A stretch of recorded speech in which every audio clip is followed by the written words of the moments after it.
अवधूत चिंतन श्री गुरुदेव दत्त श्री स्वामी समर्थ। नमस्कार, तुम्हा सर्वांचं आपल्या स्वामी शक्ती या चॅनलमध्ये मनापासून स्वागत आहे। भक्तांनो, बघा, उद्या 10 जुलै 2025 वार गुरुवार। उद्याचा गुरुवार हा अत्यंत मोठा आहे।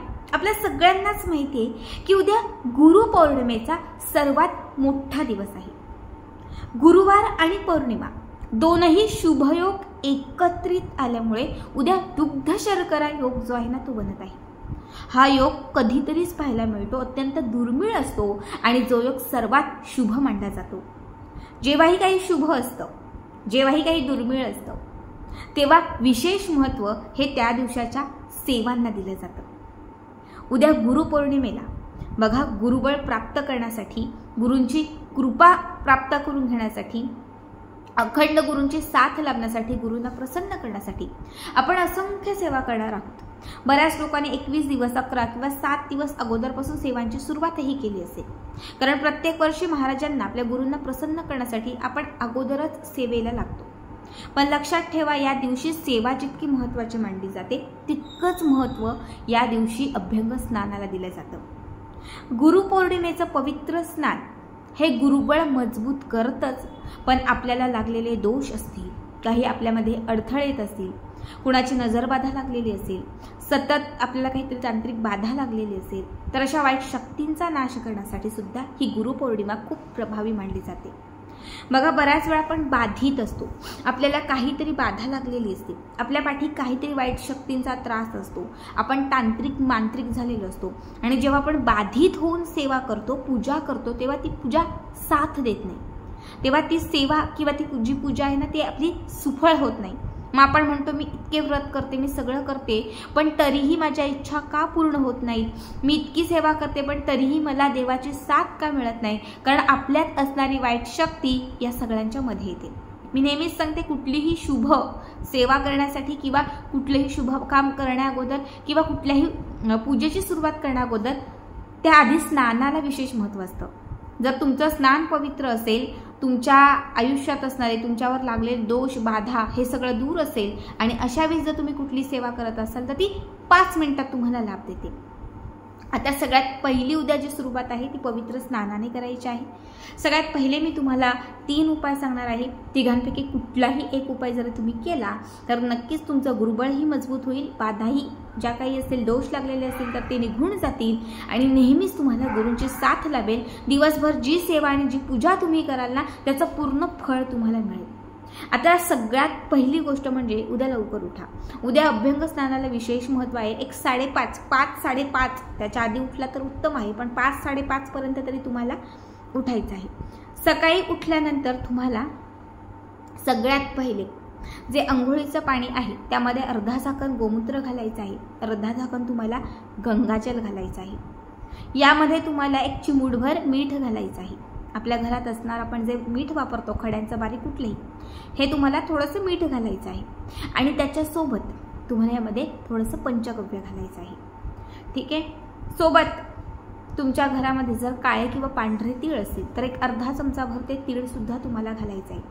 तीळ घालत असताना पांढरे किंवा जे कुठले तुम्ही तीळ घालत असाल आणि तुम्हाला काही शत्रूंचा त्रास होत असेल, तुम्हाला बाधा त्रास देत असतील, वाईट शक्ती जाणवत असतील, शत्रुत्व असेल, काही असेल, तर तुम्हाला फक्त ते तीळ त्याच्यात टाकताना 7 वेळा सर्व शत्रुय विघ्नेय, सर्व शत्रुय विघ्नेय स्वाहा हा मंत्र 7 वेळा म्हणायचा। सर्व शत्रुय विघ्नेय स्वाहा हा मंत्र 7 वेळा म्हणायचा, आणि आपल्या हातात असणारे जे काळे किंवा पांढरे तीळ आहेत ते बादलीत टाकायचे।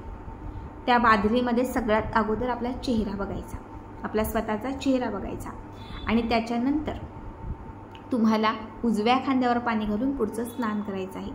स्नान करत असताना गुरूंचं स्मरण करा, ज्या गुरूंना तुम्ही मानता त्या गुरूंचं स्मरण करा।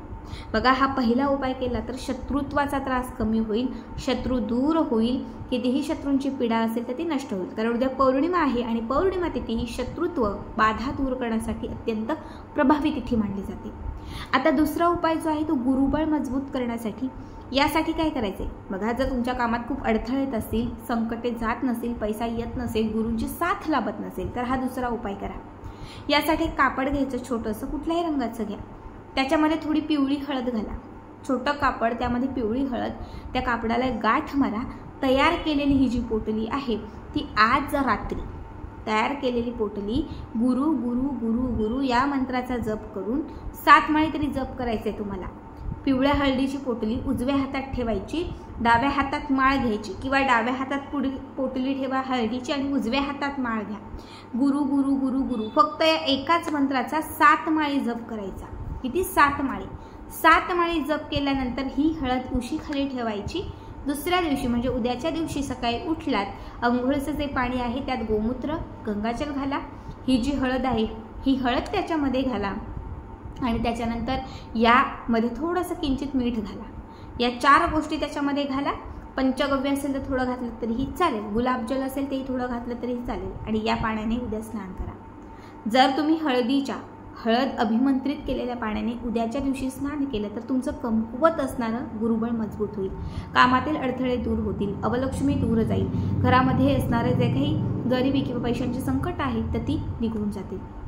त्यानंतरचा तिसरा उपाय सुद्धा कुणीही करू शकतं.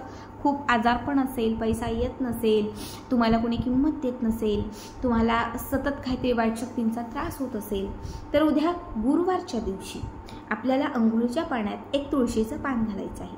अंघोळीच्या पाण्यात तुळशीचं पान घालायचं आहे आणि त्याच्यामध्ये तुम्हाला थोडंसं गोमूत्र, थोडंसं गंगाजल घालायचं आहे, थोडंसं गुलाबजल घालायचं आहे आणि सगळ्यात महत्त्वाची गोष्ट म्हणजे या पाण्यामध्ये तुम्हाला एक हिरवी वेलची घालायची आहे. हिरवी वेलची घालत असताना तुम्हाला 21 वेळा श्रीम श्रीम श्रीम श्रीम श्रीम श्रीम श्रीम श्रीम श्रीम श्रीम श्रीम श्रीम या मंत्राचा जप करायचा आहे. 21 वेळा हिरव्या वेलचीवरती ही सेवा केल्यानंतर ती वेलची त्या पाण्यामध्ये घालायची आणि त्याच्यानंतर या पाण्याने तुम्हाला स्नान करायचं आहे. तुळशीचं पान आणि हिरवी वेलची असणाऱ्या पाण्याने जर उद्याच्या दिवशी तुम्ही स्नान केलं आणि त्याच्यासोबत स्नान करत असताना गुरूंचं स्मरण केलं तर गुरुबळ मजबूत होईल, इडापिडा बाधा दूर होईल, संकट निघून जातील, तुम्हाला कोणी नजर लावलेली असतील, तुमच्यावर येणार काही वाईट संकट असेल तर ते सुद्धा टळून जाईल. खूप साधा सोपा उपाय आहे हा देखील. बघा, नक्की करा आणि आजचा हा व्हिडिओ तुम्हाला कसा वाटला कमेंट करा. श्री स्वामी समर्थ.